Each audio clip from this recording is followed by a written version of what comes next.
Good morning friends. ಇವತ್ತು ನಾನು ನಿಮಗೆ ಒಂದು ಬೇಳೆ ಸಾರು ಹೇಗೆ ಮಾಡೋದು ಅಂತ ಹೇಳ್ಕೊಡ್ತೀನಿ.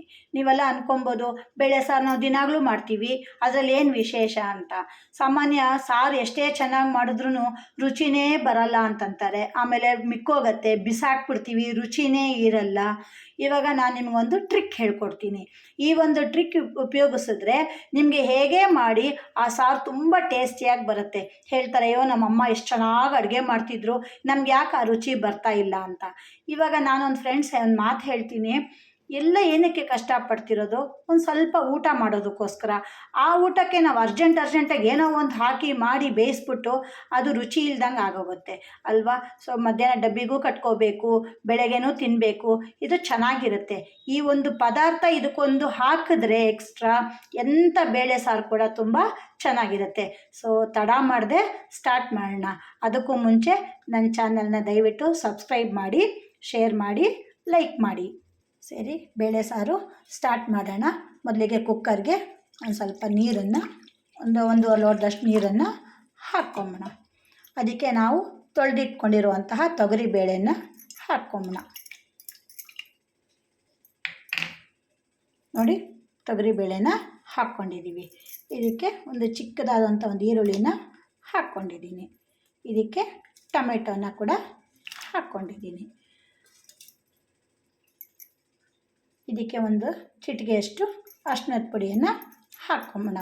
ಇವಾಗ ನೆಕ್ಸ್ಟ್ ಬಂದು ನಾನು ನಿಮಗೆ ಮೊದಲೇ ಹೇಳಿದೆ, ಬೇಳೆ ಸಾರಿಗೆ ಇದೊಂದು ಪದಾರ್ಥ ನೀವು ಒಂದು ಸ್ವಲ್ಪ ಆ್ಯಡ್ ಮಾಡಿಬಿಟ್ರೆ ನೀವು ಹೆಂಗೆ ಸಾಂಬಾರು ಮಾಡಿ ತುಂಬ ಚೆನ್ನಾಗಿ ಬರುತ್ತೆ.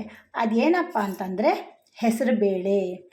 ಒಂದೇ ಒಂದು ಸ್ಪೂನಷ್ಟು ಹೆಸರುಬೇಳೆಯನ್ನು ನೀವು ಆ್ಯಡ್ ಮಾಡ್ಕೊತಾ ಹೋದರೆ ತುಂಬ ಚೆನ್ನಾಗಿ ಬರುತ್ತೆ. ಇವಾಗ ತರಕಾರಿ ಬೇಳೆ ಸಾಂಬಾರು ಅಂದರೆ ತರಕಾರಿನೇ ಹಾಕಿಲ್ಲ, ಬೇಡ, ಬರೀ ಇದನ್ನು ನಾವು ಚೆನ್ನಾಗಿ ಒಂದು 2-3 ಕೂಗನ್ನ ಕೂಗಿಸ್ಕೊಂಬೋಣ. ನೋಡಿ, ಇದು ಎಲ್ಲ ಮಿಕ್ಸ್ ಮಾಡಿದ್ದೀವಿ. ಇವಾಗ ಕುಕ್ಕರ್ನ ನಾವು ಮುಚ್ಚಬೇಕು. ನೋಡಿ, ಹಿಂದಿನ ಕಾಲದಲ್ಲಿ ತುಂಬ ತಾಳ್ಮೆಯಿಂದ ಅಡುಗೆಗಳನ್ನ ಮಾಡೋರು. ನಾವು ಅದೇ ಥರ ಇವಾಗ ಗೊತ್ತಾಗತ್ತೆ, ಪಾಪ ಎಲ್ಲ ಕೆಲಸ ಕಾರ್ಯಗಳಿಗೆ ಹೋಗೋರು ಈ ಒಂದು ಜಂಜಾಟದಲ್ಲಿ ಏನೋ ಎಲ್ಲ ಹಾಕಿ ಮಿಕ್ಸ್ ಮಾಡಿ ಮಾಡಿಬಿಡ್ತೀವಿ. ಬಟ್ ಅದನ್ನು ನಾವು ರುಚಿಯಾಗಿ ಕೂತ್ಕೊಂಡು ಒಂದು ಅಟ್ಲೀಸ್ಟ್ ನೆಮ್ಮದಿಯಾಗಿ 10 ನಿಮಿಷ ಊಟ ಮಾಡಬೇಕು ಅಂತಂದರೆ ನಾವು ಮಾಡೋ ಅಡುಗೆ ರುಚಿಯಾಗಿರಬೇಕು. ಸೊ ಹಾಗಾಗಿ ಇದೆಲ್ಲ ನಾನು ಹಾಕ್ಕೊಂಡಿದ್ದೀನಿ. ಇದನ್ನು ನಾವು ಇವಾಗ ಕುಕ್ಕರ್ನ ಮುಚ್ಚಿಡೋಣ. ಈ ಥರ ಕುಕ್ಕರ್ನ ಮುಚ್ಚಿಡೋಣ. ನಾವು ಕಷ್ಟಪಟ್ಟು ದುಡಿಯೋದೇನಕ್ಕೆ ಹೇಳಿ, ಹೊಟ್ಟೆ ತುಂಬ ರುಚಿಯಾಗಿ ಊಟ ಮಾಡೋದಕ್ಕೆ ಅಂತ. ಅದೇ ಊಟ ರುಚಿನೇ ಇಲ್ಲ ಅಂತಂದರೆ ಯಾಕಪ್ಪ ತಿಂತೀವಿ ಅಂತ ಅನ್ನೋಂಗಾಗತ್ತೆ ಅಲ್ವಾ. ಒಂದು 5 ನಿಮಿಷ ಬೇಗ ಎದ್ದೇಳೋಣ. ಒಂದು ಸ್ವಲ್ಪ ನಾವು ಈ ಅಡುಗೆಗೋಸ್ಕರ ಒಂದು 5 ನಿಮಿಷ ನಾವು ಸ್ಪೇರ್ ಮಾಡ್ತು ಅಂದರೆ ಅಡುಗೆ ತುಂಬ ರುಚಿಯಾಗಿರುತ್ತೆ. ಇವಾಗ ತರಕಾರಿನ ಯಾವ ಥರ ಹಾಕಿದ್ರೆ ಸಾರು ತುಂಬ ರುಚಿ ಬರುತ್ತೆ ಅಂತ ಹೇಳ್ತೀನಿ. ನೋಡಿ, ನಾನಿವಾಗ ತರಕಾರಿಗಳನ್ನ ಹೆಚ್ಚಿಟ್ಕೊಂಡಿದ್ದೀನಿ. ಒಂದು ಸ್ವಲ್ಪ ಹೀರೆಕಾಯಿ, ಆಲೂಗಡ್ಡೆ, ಬದನೆಕಾಯಿ, ನವಿಲುಕೋಸು ಕೆಲವರು ನೂಕೋಲು ಅಂತ ಹೇಳ್ತಾರೆ, ನಾವು ನವಿಲುಕೋಸು ಅಂತ ಹೇಳ್ತೀವಿ. ನೋಡಿ, ಆಲೂಗಡ್ಡೆಗೆ ಯಾವತ್ತೂ ಸಿಪ್ಪೆನ ತೆಗಿಬೇಡಿ, ಅದರಲ್ಲಿ ಇನ್ಸುಲಿನ್ ಅಂಶ ಇರುತ್ತೆ. ಹಾಗಾಗಿ ತಿನ್ನೋ ಟೈಮಲ್ಲಿ ಬೇಕಾದ್ರೆ ಸಿಪ್ಪೆ ತೆಗೆದುಬಿಟ್ಟು ತಿನ್ನಿ. ಬಟ್ ಅದ್ರಲ್ಲಿ ಅಡುಗೆ ಮಾಡಬೇಕಾದ್ರೆ ನಮಗೆ ಆಲೂಗಡ್ಡೆ ಸಿಪ್ಪೆ ಇದ್ದರೆ ತುಂಬ ಒಳ್ಳೆಯದು.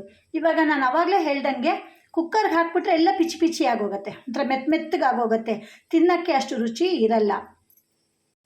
ಅದಕ್ಕೆ ಏನು ಮಾಡಬೇಕು, ಇವಾಗ ಇದನ್ನು ಈ ಥರ ನಾನು ಮಾಡೋ ಟ್ರಿಕ್ಕನ್ನು ನೀವು ಬಳಸಿದ್ರೆ ಸಾರು ತುಂಬ ಚೆನ್ನಾಗಿ ಬರುತ್ತೆ. ಹೇಗಪ್ಪ ಅಂತ ಹೇಳ್ತೀನಿ. ಈಗ ನಾವು ಚಿಕ್ಕವರಾಗಿದ್ದಾಗ ನಮಗೆ ಸ್ಕೂಲಲ್ಲಿ ಹೇಳ್ಕೊಡೋರು, ವೆಜಿಟೇಬಲ್ಸ್ನ ತುಂಬ ಚಿಕ್ಕದಾಗಿ ಕಟ್ ಮಾಡಬಾರ್ದು, ಆಮೇಲೆ ಓವರ್ ಕುಕ್ ಮಾಡಬಾರ್ದು, ಅದರಲ್ಲಿರೋ ವಿಟಮಿನ್ಸು ಎಲ್ಲ ಹೊರಟೋಗ್ಬಿಡತ್ತೆ, ನ್ಯೂಟ್ರಿಯೆಂಟ್ಸ್ ಎಲ್ಲ ಹೋಗಿಬಿಡತ್ತೆ ಅಂತ. ಹಾಗಾಗಿ ಅವತ್ತು ಕಲ್ತಿದ್ದು ನಮ್ಗೆ ಇವತ್ತಿಗೂ ಜ್ಞಾಪಕ ಇದೆ. ಹಾಗಾಗಿ ನಾವು ಅದು ತುಂಬ ದಪ್ಪನೂ ಅಲ್ಲ, ತುಂಬ ಸಣ್ಣದು ಅಲ್ಲ, ಮೀಡಿಯಮ್ ಸೈಜಲ್ಲಿ ತರಕಾರಿಗಳನ್ನ ಹೆಚ್ಕೋಬೇಕು. ಕುಕ್ಕರ್ಗೆ ಯಾವತ್ತೂ ಡೈರೆಕ್ಟಾಗಿ ತರಕಾರಿನ ಹಾಕಬೇಡಿ, ಸಾರು ರುಚಿ ಬರೋದಿಲ್ಲ. ನಾನು ಹೇಳ್ಕೊಡೋ ಈ ಐಡಿಯಾ, ಒಂದು ಟ್ರಿಕ್ ನೀವು ಮಾಡಿದ್ರೆ ಅಡುಗೆ ತುಂಬ ಚೆನ್ನಾಗಿ ಬರುತ್ತೆ, ಮತ್ತು ಹೊಟ್ಟೆ ತುಂಬ ಮಕ್ಕಳು ಊಟನೂ ಮಾಡ್ತಾರೆ. ನೋಡಿ, ಇವಾಗ ಈ ಒಂದು ತವಾ ತೊಗೊಂಡಿದ್ದೀನಿ. ಏಕೆ ಸುಮ್ಮನೆ ಒಂದು ಎಣ್ಣೆ ಜಾಸ್ತಿ ಹಾಕ್ಕೋಬಾರ್ದು, ಸುಮ್ಮನೆ ಈ ಥರ ಸ್ವಲ್ಪ ಗ್ರೀಸ್ ಮಾಡ್ಕೋಬೇಕು. ಜಾಸ್ತಿ ಎಣ್ಣೆ ಇಲ್ಲ, ಸುಮ್ಮನೆ ಒಂದು ಅರ್ಧ ಸ್ಪೂನೂ ಇಲ್ಲ, ಈ ಥರ ಎಣ್ಣೆನ ಸವರ್ಕೋಬೇಕು. ಇವಾಗ ಈ ಥರ ಎಣ್ಣೆ ಸವರ್ಕೊಂಡಿರೋ ತವಾಗೆ ಈ ಒಂದು ಹೆಚ್ಕೊಂಡಿರೋ ತರಕಾರಿಗಳನ್ನು ಹಾಕ್ಕೋಬೇಕು. ಇದನ್ನು ಮೀಡಿಯಮ್ ಹದವಾಗಿ ಹುರ್ಕೋಬೇಕು. ತುಂಬ ಹೈ ಅಡುಗೆ ಬೇಗ ಬೇಗ ಆಗಬೇಕು ಅಂದ್ಬಿಟ್ಟು ನಾವು ಯಾವತ್ತೂ ಅಡುಗೆನ ಅಷ್ಟೇನೆ ತಾಳ್ಮೆಯಿಂದ ಮಾಡಬೇಕು. ಅಡುಗೆ ತುಂಬ ರುಚಿ ಬರುತ್ತೆ. ಅರ್ಜೆಂಟ್ ಆಯಿತು ಕೆಲಸಕ್ಕೆ ಅಂತ ನಾವು ಹೈಯಲ್ಲಿ ಮಾಡಿದ್ರೆ ಆಚೆ ಕಡೆ ಎಲ್ಲ ಬೆಂದು ಸೀದೋಗುತ್ತೆ, ಒಳಗಡೆ ಎಲ್ಲ ಹಂಗಂಗೆ ಇರುತ್ತೆ. ಆದ್ದರಿಂದ ಅಡುಗೆ ಮಾಡಬೇಕಾದ್ರೆ ಒಂದು 5 ನಿಮಿಷ ತಾಳ್ಮೆಯಿಂದ ನಾವು ಮಾಡಿದ್ರೆ ಅಡುಗೆ ತುಂಬ ರುಚಿಯಾಗಿ ಬರುತ್ತೆ. ಇವಾಗ ನಾನು ಸುಮ್ಮನೆ ಒಂದು 1/4 ಸ್ಪೂನಷ್ಟು ಎಣ್ಣೆ ಇಲ್ಲ, ಚೆನ್ನಾಗಿ ಗ್ರೀಸ್ ಮಾಡ್ಕೊಂಡಿದ್ದೀನಿ. ಇವಾಗ ಇದನ್ನು ಹದವಾಗಿ ಹುರ್ಕೊಂಬಿಡ. ಇವಾಗ ಇದಕ್ಕೆ ಒಂದೇ ಒಂದು ಚಿಟಿಕೆ ಉಪ್ಪನ್ನು ಹಾಕ್ಕೊಂಬಿಡ. ನೋಡಿ, ಸುಮ್ಮನೆ ಸ್ವಲ್ಪ ಚೆನ್ನಾಗಾಗತ್ತೆ. ನೋಡಿ, ನಾನು ಹೇಳ್ದಂಗೆ ಹದವಾಗಿ ಹುರ್ಕೋಬೇಕು. ಮೀಡಿಯಮ್ ಸೈಜಲ್ಲಿ ಉರಿನಲ್ಲಿ ಹುರ್ಕೋಬೇಕು. ತುಂಬ ಹೈಯಲ್ಲೂ ಇಡಬೇಡಿ, ಫ್ಲೇಮ್ನ ಮೀಡಿಯಮಲ್ಲಿ ಇಟ್ಬಿಟ್ಟು ಇದನ್ನು ಸ್ವಲ್ಪ ತಾಳ್ಮೆಯಿಂದ ಹುರ್ಕೊಳ್ಳಿ. ಯಾಕೆಂದರೆ ಡೈರೆಕ್ಟಾಗಿ ಕುಕ್ಕರ್ ಹಾಕಿಬಿಟ್ರೆ ಇದೆಲ್ಲ ಒಂಥರ ಪಿಚಿ ಆಗುತ್ತೆ, ತಿನ್ನೋಕ್ಕೆ ಬಾಯಿಗೂ ಸಿಗಲ್ಲ. ಇದು ಓವರ್ ಕುಕ್ ಆಗೋಗುತ್ತೆ. ಓವರ್ ಕುಕ್ ಆಗಿಬಿಟ್ರೆ ಇದರಲ್ಲಿರೋ ಒಳ್ಳೊಳ್ಳೆ ವಿಟಮಿನ್ ಅಂಶಗಳೆಲ್ಲ ಹೊರಟೋಗುತ್ತೆ. ಹಾಗಾಗಿ ಇದನ್ನು ತಾಳ್ಮೆಯಿಂದ ನಿಧಾನಕ್ಕೆ ಲೋ ಫ್ಲೇಮ್ ಅಂದರೆ ಮೀಡಿಯಮ್ ಫ್ಲೇಮಲ್ಲಿ ಹುರ್ಕೊತ ಬನ್ನಿ. ನೋಡಿ, ಈ ಥರ ಹುರ್ಕೊತ ಬರಬೇಕು. ಕೆಲವರು ಡೈರೆಕ್ಟಾಗಿ ಕುಕ್ಕರ್ಗೆ ಹಾಕ್ಬಿಡ್ತಾರೆ. ಕುಕ್ಕರಲ್ಲಿ ಸಾರೆಲ್ಲ ಚೆನ್ನಾಗಿ ಬೆಂದೋಗುತ್ತೆ. ಊಟ ಮಾಡಬೇಕಾದ್ರೆ ಏನು ತರಕಾರಿ ಹಾಕಿದ್ದೀವಿ ಅಂತ ನಮಗೆ ಗೊತ್ತಾಗಲ್ಲ, ಆ ಥರ ಆಗೋಗುತ್ತೆ. ನೋಡಿ, ಈ ಥರ ಹದವಾಗಿ ಒಂದು ಅರ್ಧ ಸ್ಪೂನ್ ಎಣ್ಣೆನೂ ಹಾಕಿಲ್ಲ, ಏಕೆಂದರೆ ತವ ಕಂಟ್ಕೋಬಾರ್ದು ಅಂತ. ಆಮೇಲೆ ಸ್ವಲ್ಪ ಉಪ್ಪು ಹಾಕಿದ್ದೀವಿ. ಚೆನ್ನಾಗಿ ಹದವಾಗಿ ಹುರ್ಕೊತ ಬರಬೇಕು. ನೋಡಿ, ಇದು ಈ ಥರ ಹದವಾಗಿ ಹುರ್ಕೊಂಡಿದ್ದೀನಿ. ಇನ್ನು ನೆಕ್ಸ್ಟ್ ಬಂದು ಕೊತ್ತಂಬರಿ ಸೊಪ್ಪು. ನೋಡಿ, ನೀವು ಅನ್ಕೋಬೋದು ಏನಿರಪ್ಪ ದಪ್ಪ ಕಡ್ಡಿ ಎಲ್ಲ ಹಾಕಿದ್ದಾರೆ ಅಂತ. ಮೊನ್ನೆ ನಾನು ನನ್ನ ಫ್ರೆಂಡ್ ಮನೆಗೆ ಹೋಗಿದ್ದೆ. ಹೀಗೆ ಸಾಂಬಾರು ಮಾಡುವಾಗ ಬರೀ ಈ ಎಲೆಗಳು ಮಾತ್ರ, ಅದು ಸಣ್ಣಗೆ ಕಟ್ ಮಾಡಿ ಆ ಒಂದು ಬೇಳೆ ಜೊತೆಗೆ ಚೆನ್ನಾಗಿ ಸ್ಮ್ಯಾಶ್ ಮಾಡ್ತಿದ್ರು. ನಾನು ಅಂದೆ ಏನಕ್ಕೆ ಅಂದರೆ, ಅಯ್ಯೋ ನಮ್ಮ ಅತ್ತೆ ಮಾವನಿಗೆ ಒಂದು ಚೂರು ಕೊತ್ತಂಬರಿ ಕಾಣಬಾರ್ದು, ಕರ್ಬೇವಿನ ಸೊಪ್ಪು ಕಾಣಬಾರ್ದು, ಕಡ್ಡಿಗಳು ಕಾಣಬಾರ್ದು, ಬೈತಾರೆ ಅಂತ. ಏನಕ್ಕೆ ಹಾಗೆ? ನೋಡಿ, ಸೊಪ್ಪಲ್ಲಿ ಎಷ್ಟು ನಮಗೆ ಅಂಶ ಇದೆಯೋ ಅದಕ್ಕಿಂತ ಜಾಸ್ತಿ ಈ ಕಡ್ಡಿನಲ್ಲಿ ಸ್ವಲ್ಪ ಬಲ್ತಿದ್ರೂ ನೋ ಪ್ರಾಬ್ಲಮ್, ಪರವಾಗಿಲ್ಲ.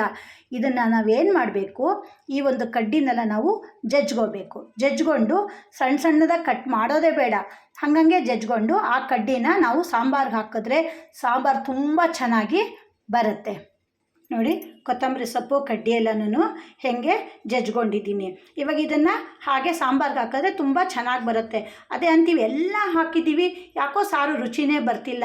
ಮಾಡೋ ರೀತಿಯಲ್ಲಿ ನಾವು ಪ್ರೊಸೀಜರ್ ಪ್ರಕಾರ ಮಾಡ್ಕೊಂಡು ಹೋದರೆ ತುಂಬ ಚೆನ್ನಾಗಿ ಅಡುಗೆ ಬರುತ್ತೆ. ನಾವೇನು ಕಷ್ಟಪಡೋದು ಮನೆ ಮಂದಿಯೆಲ್ಲ ಕೂತ್ಕೊಂಡು ನೆಮ್ಮದಿಯಾಗಿ ಊಟ ಮಾಡೋಕ್ಕೆ. ಇವಾಗ ನಾವು ಒಬ್ಬರು ಕೇಳ್ತೀವಿ, ನಾವು ಅಡುಗೆ ಮಾಡ್ಬಿಟ್ಟು ಚೆನ್ನಾಗಿದೆಯಾ, ಅದೊಂದು ಎಲ್ಲರೂ ಕೇಳ್ತಾರೆ, ಇಟ್ಸ್ ಕ್ವೈಟ್ ಕಾಮನ್.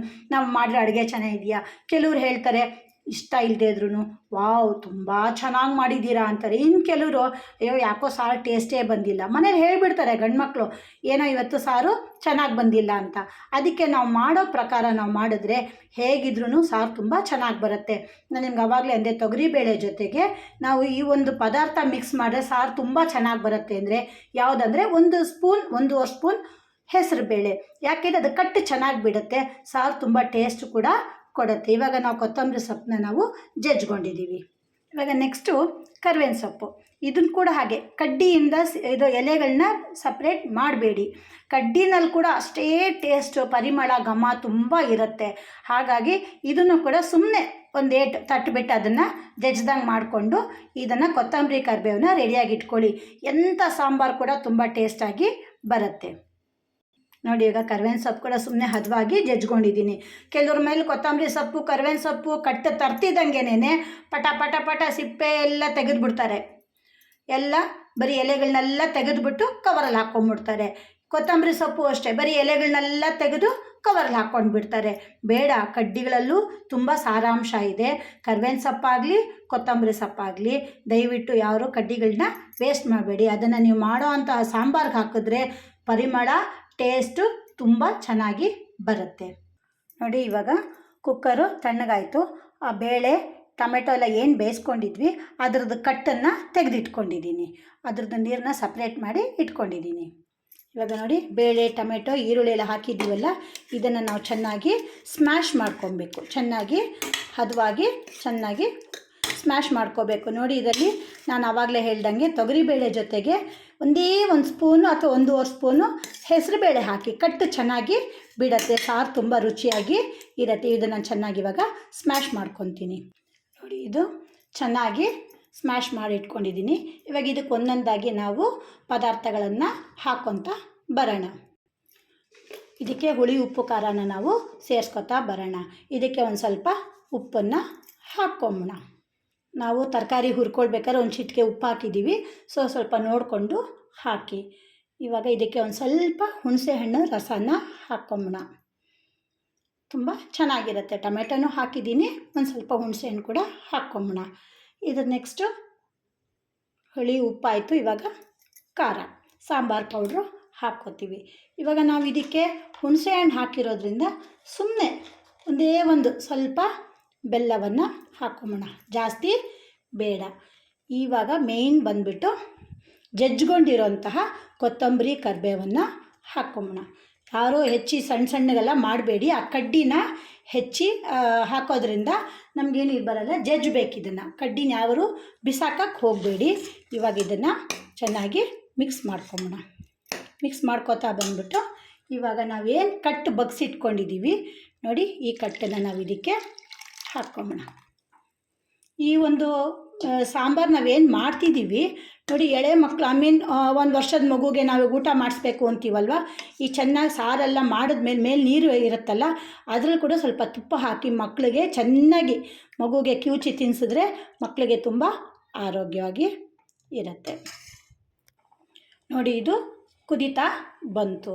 ಇವಾಗ ಏನು ಮಾಡಬೇಕು, ನಾವು ಹದವಾಗಿ ಎಣ್ಣೆಯಲ್ಲಿ ಹುರಿದಿಟ್ಕೊಂಡಿರುವಂತಹ, ಎಣ್ಣೆ ಅಂದರೆ ತುಂಬ ಹಾಕಿಲ್ಲ, ಈ ಒಂದು ಹುರಿದಿಟ್ಕೊಂಡಿರುವಂತಹ ತರಕಾರಿನ ಈ ಒಂದು ಕುದಿ ಬರೋ ಟೈಮಲ್ಲಿ ಇದನ್ನು ನಾವು ಮಿಕ್ಸ್ ಮಾಡಬೇಕು. ನೋಡಿ, ಇವಾಗ ನೀವು ಎಷ್ಟೇ ಮಿಕ್ಸ್ ಮಾಡಿ ತರಕಾರಿಗಳು ತೇಲ್ತಾ ಇರುತ್ತೆ. ಅಬ್ಸರ್ವ್ ಮಾಡಿದ್ದೀರಾ? ಎಷ್ಟು ಚೆನ್ನಾಗಿರುತ್ತೆ, ಟೇಸ್ಟು ತುಂಬ ಚೆನ್ನಾಗಿರುತ್ತೆ. ಅದೇ ನೀವು ಮೊದಲೇ ಬೇಳೆ ತರಕಾರಿ ಎಲ್ಲ ಹಾಕಿ ಕುಕ್ಕರ್ನ ಮುಚ್ಚಿಟ್ಬಿಟ್ಟು 3 ಕೂಗಿಸಿ ಉಪ್ಪು ಖಾರ ಹಾಕಿ ಒಗ್ಗರಣೆ ಹಾಕಿ ಬಡಿದು ಬಿಡ್ತೀರಾ. ಅದೇನಾಗುತ್ತೆ, ಮನೆಯಲ್ಲಿ ಇರೋರು ಯಾರೂ ಬಾಯಲ್ಲಿಡಲ್ಲ. ಈ ಥರ ಒಂದು ಪ್ರೊಸೀಜರ್ ಮಾಡ್ಕೊಳ್ಳಿ.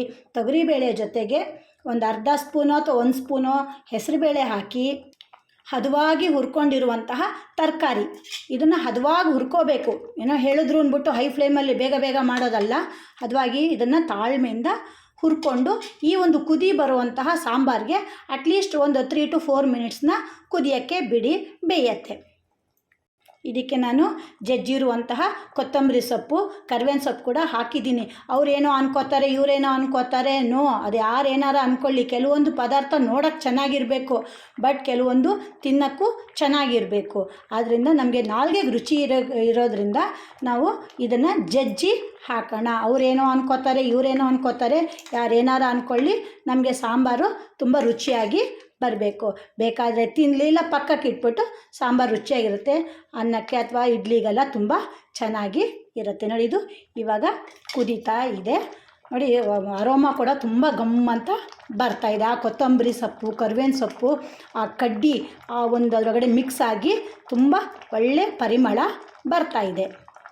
ಇವಾಗ ನಾವು ತರಕಾರಿನ ಹದವಾಗಿ ಹುರ್ಕೊಂಡಿದ್ವಲ್ಲ, ಅದೇ ಪ್ಯಾನ್ಗೆನೇ ನಾನು ತುಪ್ಪ ಹಾಕ್ಕೊಂಡಿದ್ದೀನಿ. ತುಪ್ಪ ಬೇಡ ಅಂದರೆ ಎಣ್ಣೆ ಕೂಡ ಹಾಕ್ಕೋಬೋದು. ನನಗೆ ತುಪ್ಪ ಅಂದರೆ ತುಂಬ ಇಷ್ಟ.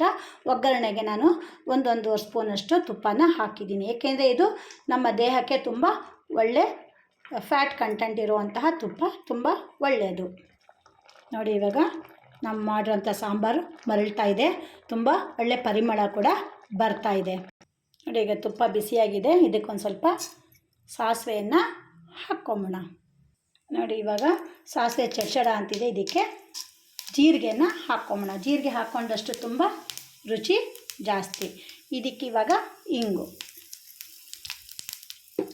ಮತ್ತು ಇದಕ್ಕೊಂದು ಸ್ವಲ್ಪ ಕರಿಬೇವಿನ ಸೊಪ್ಪು. ನೋಡಿ, ಇದು ಇವಾಗ ಒಗ್ಗರಣೆ ಆಗಿದೆ. ನೋಡಿ, ಇವಾಗ ನಾವು ಮಾಡ್ಕೊಂಡಿದ್ದಂಥ ಸಾಂಬಾರಿಗೆ ಈ ಒಂದು ಒಗ್ಗರಣೆಯನ್ನು ಹಾಕ್ಕೊಂಬೋಣ. ನೋಡಿ, ಒಗ್ಗರಣೆ ಹಾಕಿದ್ದೀನಿ. ಎಷ್ಟು ಚೆನ್ನಾಗಿದೆ ನೋಡಿ. ತರಕಾರಿ ಎಲ್ಲ ತೇಲ್ತಾ ಇದೆ. ಯಾವುದು ಒಂಥರ ಮೆತ್ತಗಾಗಿ ಒಳಗಡೆ ಕದ್ರಕೊಂಡಿಲ್ಲ. ಎಷ್ಟು ಚೆನ್ನಾಗಿ ತೇಲ್ತಾ ಇದೆ. ನೋಡಿ, ನಾನು ಆವಾಗಲೇ ಹೇಳ್ದಂಗೆ ಹಿಂದಿನ ವೀಡಿಯೋನಲ್ಲಿ ಹೇಳಿದ್ದೆ, ದೊಡ್ಡ ನೆಲ್ಲಿಕಾಯಿನ ಹೇಗೆ ಉಪಯೋಗಿಸ್ಬೇಕು ಅಂತ. ಚೆನ್ನಾಗಿ ನೀರಲ್ಲಿ ಹಾಕಿ ಅರ್ಧ ಗಂಟೆಗೂ ಕುಡಿತಿದ್ರೆ ಅದರದ್ದು ರಸ ಎಲ್ಲ ನಮ್ಮ ದೇಹಕ್ಕೆ ವಿಟಮಿನ್ಸ್ ಎಲ್ಲ ಹೋಗುತ್ತೆ. ಕೆಲವರು ಇದನ್ನು ಕಚ್ಕೊಂಡು ತಿನ್ನೋಕ್ಕೆ ಇಷ್ಟಪಡಲ್ಲ. ಯಾಕೆ ವೇಸ್ಟ್ ಮಾಡಬೇಕು? ಈ ಒಂದು ಕುದೀತಿರೋ ಒಂದು ಸಾಂಬಾರಿಗೆ ಕೂಡ ಹಾಕ್ಬಿಟ್ರೆ ತುಂಬ ಚೆನ್ನಾಗಿರುತ್ತೆ. ಸಾರು ಕೂಡ ತುಂಬ ಟೇಸ್ಟಾಗಿ ಬರುತ್ತೆ. ನೋಡಿ, ಇದು 2 ಕುದಿ ಕುದಿಸ್ಬಿಟ್ರೆ ಸಾಕು, ಸಾರು ತುಂಬ ಟೇಸ್ಟಾಗಿ ಬರುತ್ತೆ. ಸೊ ನೆಲ್ಲಿಕಾಯಿ ಅಂಶ ಕೂಡ ದೇಹಕ್ಕೆ ಹೋಗುತ್ತೆ. ಕೆಲವರು ಗೊತ್ತೇ ಆಗಲ್ಲ ನಾವು ಹಾಕಿದ್ದೀವಿ ಅಂತ, ತರಕಾರಿ ಜೊತೆಗೆ ಅದನ್ನು ತಿನ್ಕೊಂಡು ಬಿಡ್ತಾರೆ. ನೋಡಿದ್ರ ಸ್ನೇಹಿತರೆ, ನೋಡಿ ಎಷ್ಟು ಚೆನ್ನಾಗಿ ತರಕಾರಿ ಮೇಲೆ ತೇಲ್ತಾ ಇದೆ. ಅದೇ ನೀವು ಮೊದಲೇ ಕುಕ್ಕರ್ಗೆ ಹಾಕ್ಬಿಟ್ಟಿದ್ದಿದ್ರೆ ಈ ಥರ ಬರಲ್ಲ.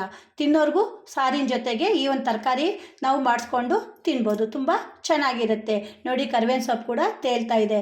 ನಾವು ಯಾವತ್ತೂ ಅಷ್ಟೇ ಕೊತ್ತಂಬರಿ ಸೊಪ್ಪಾಗಲಿ ಕರಿಬೇವಿನ ಸೊಪ್ಪಾಗಲಿ ತಂದರೆ ಅದನ್ನು ಕ್ಲೀನಾಗಿ ತೊಳೆದು ಒರೆಸ್ಬಿಟ್ಟು ಜಜ್ಜಿಬಿಟ್ಟು ಇದನ್ನು ಹಾಕಿದ್ರೆ ನೀವು ಹೆಂಗೆ ಸಾಂಬಾರು ಮಾಡಿ ತುಂಬ ಟೇಸ್ಟಾಗಿ ಬರುತ್ತೆ. ನೋಡಿ, ನಾನೇನು ಹೇಳಿದೆ, ಒಂದು ಪದಾರ್ಥ ಆ್ಯಡ್ ಮಾಡಿ ಅಂದೆ, ಅದು ಹೆಸರುಬೇಳೆ. ತರಕಾರಿನ ಈ ಥರ ಬಳಸಿ ಹದವಾಗಿ ಒಂದು ಅರ್ಧ ಸ್ಪೂನ್ ಎಣ್ಣೆಯಲ್ಲಿ ಹುರ್ಕೊಂಡು ಅದನ್ನು ಕುದಿಯೋ ಒಂದು ಸಾಂಬಾರಿಗೆ ಹಾಕಿ ಇದನ್ನು ಒಂದು 2-3 ನಿಮಿಷ ಓವರ್ ಕುಕ್ ಮಾಡಿದ್ರೆ ಅದರಲ್ಲಿರೋ ಎಲ್ಲ ವೈಟಮಿನ್ಸ್ ಎಲ್ಲ ಹೊರಟೋಗುತ್ತೆ. ಹಾಗಾಗಿ ಈ ಥರ ಒಂದು 4-5 ಕುದಿ ಬರೋ ಅಷ್ಟೊತ್ತಿಗೆ ಅದನ್ನು ಹಾಕ್ಬಿಟ್ಟು ಸುಮ್ಮನೆ ಕುದಿಸ್ಬಿಟ್ಟು, ಆಮೇಲೆ ನೆಲ್ಲಿಕಾಯಿ ಅಷ್ಟೇ ನಾವು ಅವಾಗವಾಗ ನೀರು ಹಾಕ್ಕೊಂಡು ಆ ಪೀಸಸಲ್ಲಿ ಕುಡಿತಿರ್ತೀವಿ. ಆಮೇಲೆ ಕೆಲವರು ಅದನ್ನು ಕಚ್ಕೊಂಡು ಕುಡಿಯೋಕ್ಕಾಗಲ್ಲ, ಬಿಸಾಕೋಣ ಅನ್ನೋ ಬದಲು ಈ ಒಂದು ಸಾಂಬಾರ್ಗೆ ಹಾಕ್ಬಿಟ್ರೆ ತರಕಾರಿ ಜೊತೆಗೆ ಅದು ಸೇರ್ಕೊಂಡು ಬಿಡುತ್ತೆ. ನೋಡಿ, ಸಾಂಬಾರು ಎಷ್ಟು ಚೆನ್ನಾಗಿ ಬಂದಿದೆ. ನಿಮ್ಗೆ ಇಷ್ಟ ಆಯಿತು ಅಂದರೆ ಲೈಕ್ ಮಾಡಿ, ಶೇರ್ ಮಾಡಿ, ಸಬ್ಸ್ಕ್ರೈಬ್ ಮಾಡಿ.